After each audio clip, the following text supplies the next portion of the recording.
Hi everyone. First of all, I just want to mention something about sound. A few people reported last couple of days that my videos sound almost completely silent to them, but most people seem to be coping okay. I've checked this out myself on laptop, iPad, iPad Pro, mobile phones, iPhone, Android, and actually there is no problem with the videos. What it is that I've changed my microphone and I'm now recording them in stereo. But because the left or the right, because I sit to one side of the camera, tends to pick me up a little bit more than the other, if you listen to them in mono, or you haven't got your left-right balance quite right, it might sound completely silent or very, very dull. If that's the case, mess with your sound settings, because I'm pretty certain you can rectify it and you should be able to hear me perfectly well, because obviously I check the videos when I upload them and they sound absolutely fine to me. Reason I'm here today, I just want to show you some new on plein air stuff that I have been using and just let you know how it's been going, really, because I think we all try and use different things or improvise our supplies a little bit for plein air painting, because that's what we do. And previously I've shown you the Cotman Studio set that I've messed with, and that I'd had the intention to take this little Cotman Sketcher set, which I've still got the paints in the boxes, and carry that in my work bag with a small sketchbook so that if I saw anything interesting I could paint it. I'm erring on the side of actually having this one with me at all times. Now this is the Prima Tropical set, and just to say it now, I'll link in the iCards to the Cotman videos now, and in just a moment I'll link in the iCards to the video where I reviewed this set. I didn't think it was very good, but the tin is great. So I've added to it, I've added this row here of Winsor & Newton Pro colours, and to do that what I did is I took the top row of the Prima ones and put magnetic tape on the back so that they sit neatly in the middle row, and the Winsor & Newton ones are held in with the spring clips in the top row. So that's kind of how they are. I have got, now actually I may be wrong about what that yellow is, because what I thought it was, oh no, it's alright, it is what I thought it was. I was in the art shop earlier and I noticed they didn't have the colour that I thought it was, but I must have bought the last one. So that's Winsor Lemon, this is New Gamboge, and that's the old recipe New Gamboge, which I will link to in the iCards now. I'm actually going to change that to probably transparent yellow, because I don't want to use that one up.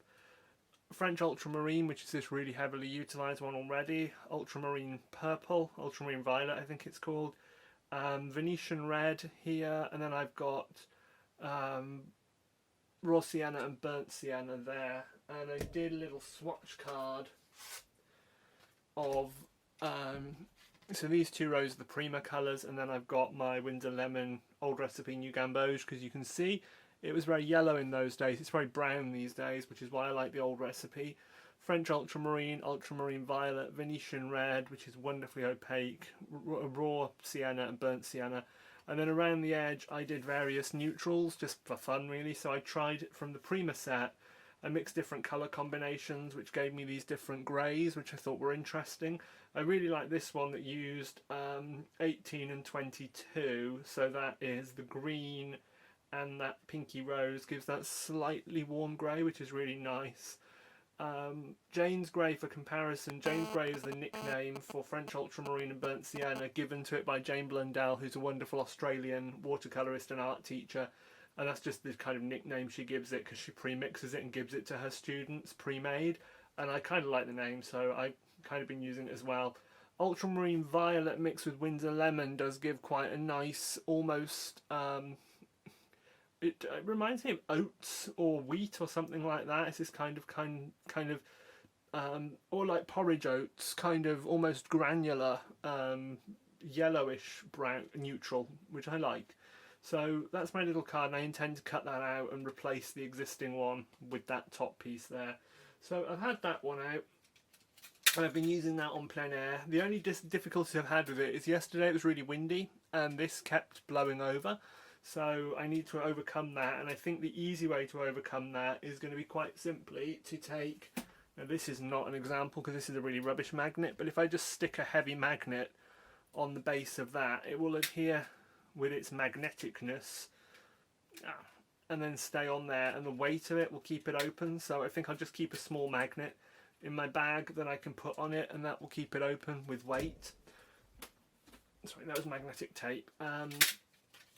So yeah, I like that. That set was pretty good.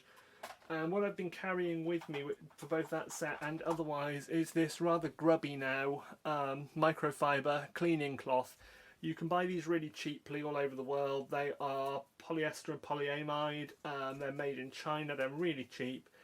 And they're a pretty abrasive cleaning cloth. You can use either side, but I find them great for cleaning water brushes because they're so abrasive. You don't waste water by flushing the brush through, especially on hot days when you get through water like crazy.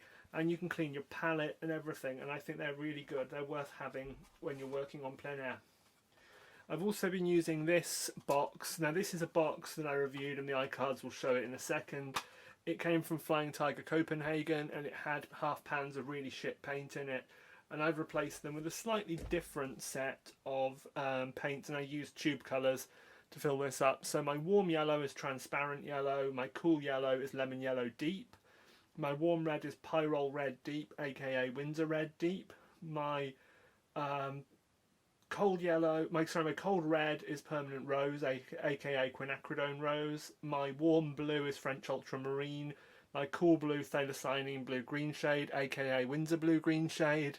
And then I've got two greens, which are Permanent Sap Green and Thalocyanine Green Blue Shade, aka Windsor Green Blue Shade.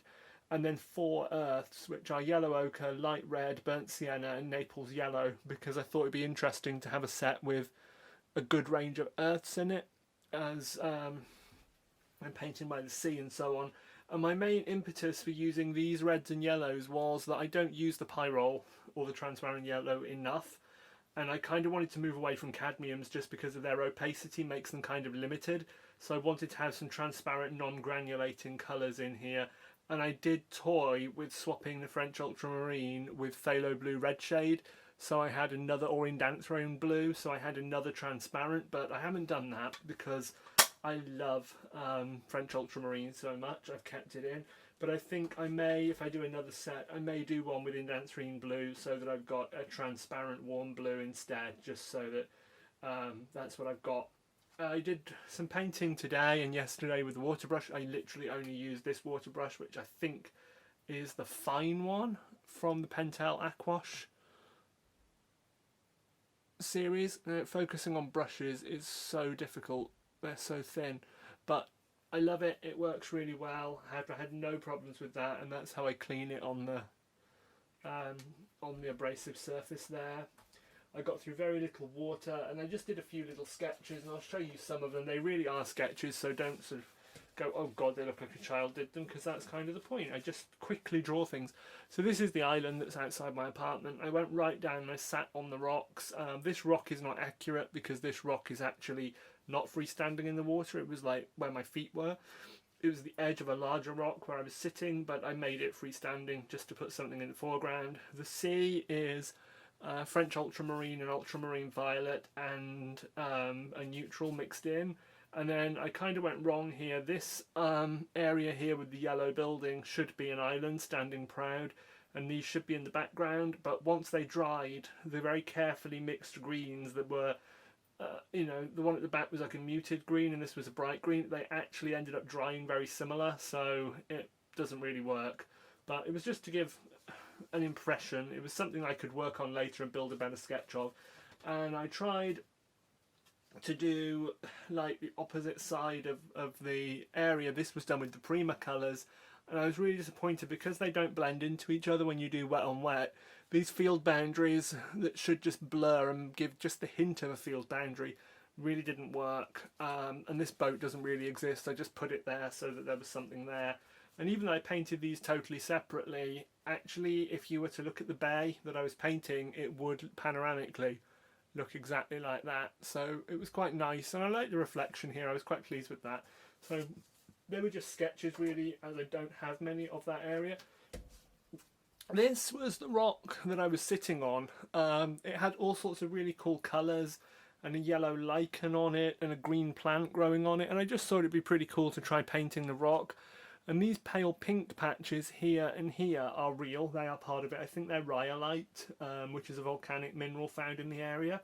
The little island in the last sketch I just showed is actually a volcanic plug from a dormant volcano, which, well, I think it's extinct technically because it was 231 million years since it last erupted.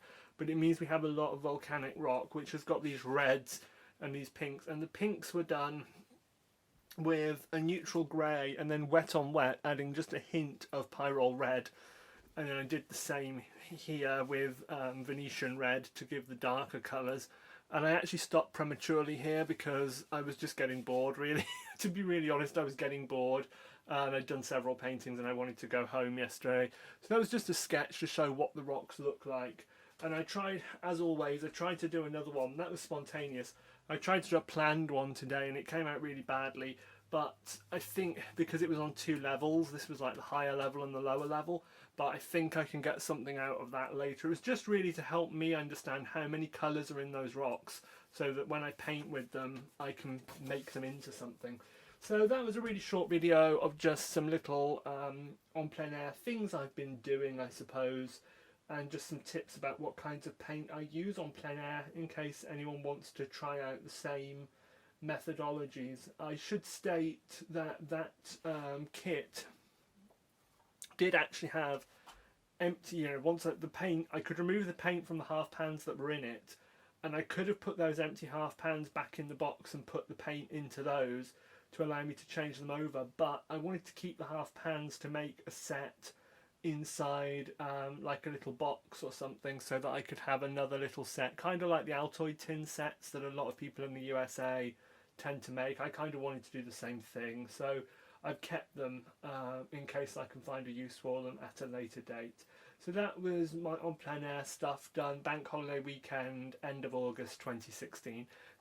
Thank you very much.